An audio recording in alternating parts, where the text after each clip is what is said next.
Good morning दोस्तों, आप सभी का हमारे यूट्यूब चैनल ERCP शर्मा में स्वागत है।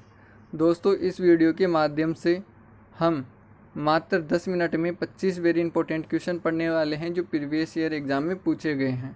तो आज का पहला क्वेश्चन आप सभी की स्क्रीन पे आ चुका है। आप सभी आंसर बताइए। निम्नांकित भोजन में से किससे प्रति ग्राम ऊर्जा सर्वाधिक प्राप्त होती है? तो प्रति ग्राम ऊर्जा जो है सर्वाधिक किससे प्राप्त होती है? प्रोटीन, वसा, कार्बोहाइड्रेट, विटामिन।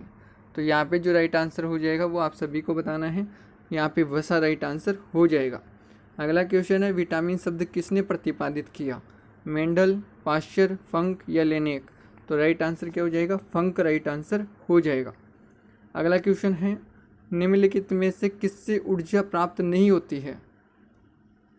तो ऊर्जा प्राप्त किससे नहीं होती है? वसा से प्राप्त होती है, हार्मोन से प्राप्त होती है, प्रोटीन से भी प्राप्त होती है, लेकिन विटामिन से ऊर्जा प्राप्त नहीं होती है। ये शरीर निर्माण में सहायक होते हैं। ओके, ये हमारी सहायता भी करते हैं काफ़ी रोगों से। अगला क्वेश्चन है, निम्नलिखित में से किसे रक्षात्मक पदार्थ कहा जाता है? तो विटामिन को कहा जाता है, मैंने अभी बताया इसका आंसर तो ए राइट आंसर हो जाएगा।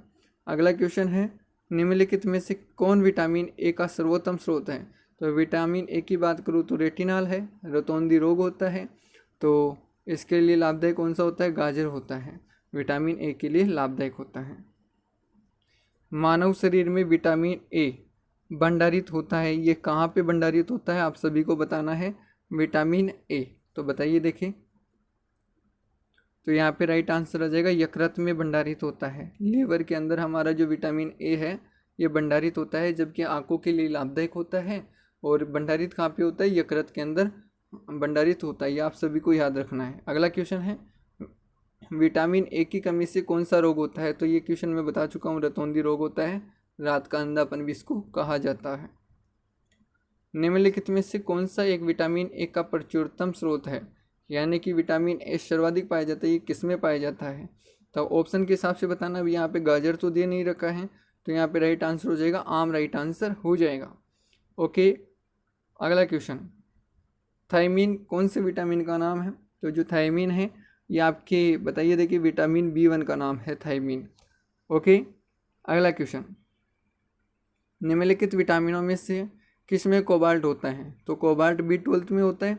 बेसिक सा पर्सन है, विटामिन B12 है। ओके, अगला क्वेश्चन, शुष्क चिकोप का मनुष्य में प्रकोप किस विटामिन की कमी से होता है? तो गजब पर्सन है, बताइए देखिए। अगला जो है इसका जो राइट आंसर हो जाएगा विटामिन ए राइट आंसर हो जाएगा। अगला क्वेश्चन है, साइनोकोबाल्मीन जो नाम है वो कौन से विटामिन का है? तो कोबाल्ट जिसमें पाया जाता है उसी का नाम है साइनोकोबाल्मीन, तो B12 राइट आंसर हो जाएगा। अगला क्वेश्चन है, विटामिन जो खट्टे फलों में पाया जाता है और चर्म को स्वस्थ रखने के लिए ज़रूरी होता है, तो उस विटामिन का क्या नाम है? तो खट्टे फलों में क्या पाया जाता है? विटामिन सी पाया जाता है, जिसको एस्कॉर्बिक अम्ल भी कहते हैं। अब आपको बताना है कि विटामिन सी की कमी से रोग कौन सा होता है। ओके, अगला क्वेश्चन है, विटामिन सी का सबसे उत्तम स्रोत क्या है? तो सर्वाधिक जो विटामिन सी प्राप्त होता है वो किससे प्राप्त होता है? बताइए देखिए। तो राइट आंसर हो जाएगा आंवला, राइट आंसर हो जाएगा। अगला क्वेश्चन है, निम्नलिखित में से किस विटामिन की कमी के कारण मसूड़ों में रक्त आता है और दांत हिलने लग जाते हैं? यानी कि जो मसूड़े होते हैं उनके अंदर खून आने लग जाता है और हमारी जो दांत है वो भी हिलने लग जाते हैं। कौन से रोग के कारण? उस रोग का नाम तो आपको बताना है, विटामिन सी की कमी के कारण होता है। अब यह तो मैं राइट आंसर बता चुका हूँ आपको, लेकिन उस रोग का क्या नाम है यह आपको कमेंट्स में बताना है, आज के कमेंट्स में। ओके, अगला क्वेश्चन है, विटामिन सी का रासायनिक क्या नाम है? तो रिपीट पर्सन है, मैं पहले बोल चुका हूँ, तो राइट आंसर क्या हो जाएगा? एस्कॉर्बिक अम्ल राइट आंसर हो जाएगा। अगला क्वेश्चन है, निम्नलिखित विटामिनों में से कौन सा शरीर में भंडारित नहीं होता है? देखो गजब पर्सन है ना, अब पढ़ा हुआ भी आपका। तो विटामिन की मैं बात करूँ तो विटामिन बी और सी जो होता है ना, ये जल में घुलनशील होते हैं, आप सभी जानते होंगे। विटामिन बी और सी जल में घुलनशील होते हैं, तो ये एकत्रित नहीं हो पाता है। तो यहाँ पे बी तो ऑप्शन में नहीं दे रखा, लेकिन सी दे रखा है, तो विटामिन सी राइट आंसर हो जाएगा। क्योंकि बी और सी जल में घुलनशील होते हैं, इसलिए शरीर में भंडारित नहीं हो पाते हैं, तो विटामिन सी राइट आंसर यहाँ पे हो जाएगा। अगला क्वेश्चन है, कौन सा विटामिन प्रतिरक्षा प्रदान करता है? कौन सा विटामिन है जो प्रतिरक्षा प्रदान करता है, बताइए देखिए। तो विटामिन ए राइट आंसर हो जाएगा।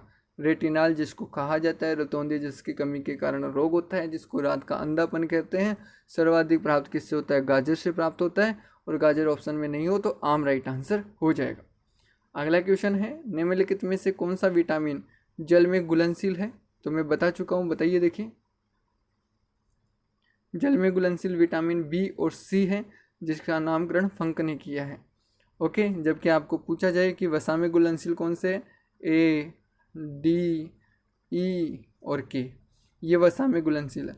एक क्वेश्चन ऐसा भी आता है कि जब सब्जियों को ज़्यादा धोना नहीं चाहिए, कौन सा विटामिन नष्ट हो जाता है, तो कौन सा हो जाएगा, बी और सी हो जाएगा। या वस्तुओं को ज़्यादा पकाना नहीं चाहिए, तो ये वाले, क्योंकि वसा नष्ट हो जाएगी। ओके, तो ध्यान रखना इस क्वेश्चन का। अगला क्वेश्चन है, प्रातःकालीन धूप मानव शरीर में निम्नलिखित में से कौन सा विटामिन उत्पन्न करती है। कौन सा विटामिन प्राप्त होता है सुबह सुबह की धूप लेने से, मॉर्निंग के अंदर आप सभी को धूप लेनी चाहिए ना, तो कौन सा विटामिन प्राप्त होगा, तो ध्यान रखना है, अच्छा प्रश्न है। इसका जो राइट आंसर होगा वो विटामिन डी होगा। ये हमारी हड्डियों के लिए लाभदायक होता है। कैल्शियम जो प्राप्त होता है ना, कैल्शियम फास्फोरस की जो हमारी हड्डियाँ बनी होती है वो मजबूत बनती है प्रातःकालीन धूप लेने से। अगला क्वेश्चन है, मछलियों के यकृत के तेल में किसकी प्रचुरता होती है। जो मछलियाँ होती है उनके यकृत में कौन सा तेल प्राप्त होता है, तो बताइए। तो राइट आंसर हो जाएगा विटामिन डी। वो भी किससे प्राप्त होता है, मछलियों के यकृत के तेल से, मछलियों से नहीं, उनके यकृत के तेल से। ओके, अगला क्वेश्चन है, कोलेकेल्पिसफेरोल रासायनिक नाम किस यौगिक का है। ये कैल्सीफेरोल भी आता है इसका नाम। ओके, ये कोले आगे और जोड़ दिया है, वरना इसमें कैल्पिसफेरोल ही आता है अधिकांश। तो इसका रासायनिक नाम है वो कौन से विटामिन का है, बताइए देखें। तो राइट आंसर हो जाएगा विटामिन डी का नाम है, क्योंकि सी का तो क्या हो जाएगा, एस्कार्बिक, और कैल्सीफेरोल बोलते हैं वैसे तो इसको, थोड़ा सा नाम यहाँ पे अलग दे रखा है, ध्यान कोले कैल्सीफेरोल दे रखा है। ओके, अगला क्वेश्चन है, विटामिन ई का रासायनिक नाम क्या है, जो सुंदरता का विटामिन जिसको कहते हैं कि इससे सुंदरता मिलती है और ये अंडों वगैरह से प्राप्त होता है, विटामिन ई। तो इसका रासायनिक नाम क्या है, बताइए देखें।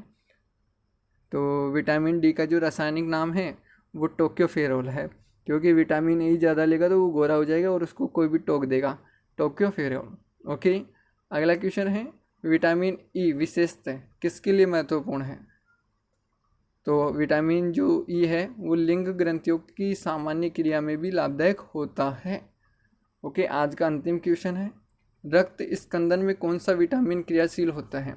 देखो ये गजब प्रश्न है और एग्जाम में पूछा भी जाता है, अधिकांश तो बहुत बार पूछा जाता है। विटामिन का क्वेश्चन तो हर एग्जाम में पूछा जाता है कुल मिला के इससे भाई। तो कल वाली वीडियो में भी इसी के क्वेश्चन होंगे, तो आप पूरी डिटेल्स और पढ़ लेना। तो इसका जो राइट आंसर हो जाएगा विटामिन के हो जाएगा। ओके, विटामिन जो के होता है वो रक्त स्कंदन का कार्य करता है, यानी कि रक्त का थक्का बनाने में लाभदायक होता है। जैसे कि हमारे शरीर में कहीं पे भी चोट आ जाती है तो नियम के अनुसार ऐसा होता है कि 2 से 3 मिनट में रक्त का थक्का बन जाना चाहिए, यानी कि वहाँ पे जो ब्लड सर्कुलेशन हो रहा है वो बंद हो जाना चाहिए। और यदि फिर वो भी नहीं रखता है तो इसका मुख्य कारण क्या होता है, विटामिन के होता है, रक्त का थक्का नहीं बनता है। एक हीमोफीलिया रोग होता है, उसमें भी रक्त का थक्का नहीं बनता है, वो अनुवांशिक रोग होता है। ओके, तो आज का इसका जो राइट आंसर हो जाएगा विटामिन के हो जाएगा। और आपको वीडियो कैसा लगा आप सभी कमेंट में ज़रूर बताना। और एक मैंने छोटा सा क्वेश्चन पूछा है कि विटामिन सी की कमी से जो रोग होता है उस रोग का क्या नाम है, ये आपको बताना है। और यदि आपको ज़्यादा आता है तो आप सभी विटामिनों के रोग लिख देना आज वाले इस कमेंट्स में।